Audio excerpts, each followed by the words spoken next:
नागपूरच्या शासकीय वैद्यकीय महाविद्यालयात निवासी डॉक्टरांच्या आंदोलनाचा आरोग्य सेवेवर सध्या कोणताही मोठा परिणाम झालेला नसल्याची माहिती वैद्यकीय अधीक्षक डॉक्टर अविनाश गावंडे यांनी दिली आहे।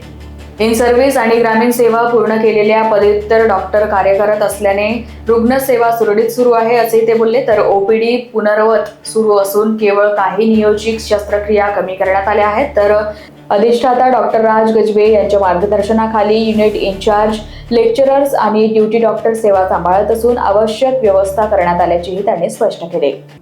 आमच्याकडे तरी सध्या याचा परिणाम पडलेला नाही आहे, कारण आमच्याकडे अनरजिस्टर्ड JR आहे आणि जे इन सर्व्हिस PG असतात, म्हणजे ज्यांना रुरलमध्ये सर्व्हिस केल्याच्यानंतर PG पोस्ट ग्रॅज्युएशनमध्ये ॲडमिशन मिळते ते, प्लस आमच्याकडे SR आणि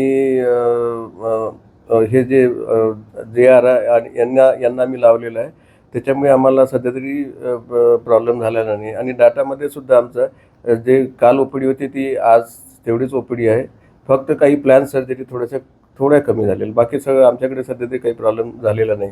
आमच्या इथले अधिष्ठाता डॉक्टर राज गजबे सर यांनी मीटिंग घेऊन सगळे अरेंजमेंट काल केलेली आहे। ओपीडी मध्ये सध्या JR चे ॲब्सेन्समुळे कोण सगळं काम सांभाळत आहे? तिथे युनिट इन्चार्ज, तिथले लेक्चरर्स आणि काही आम्ही लावलेले जे बाकीचे ड्युटी डॉक्टर्स आहेत ते सध्या तिथं सांभाळत आहे।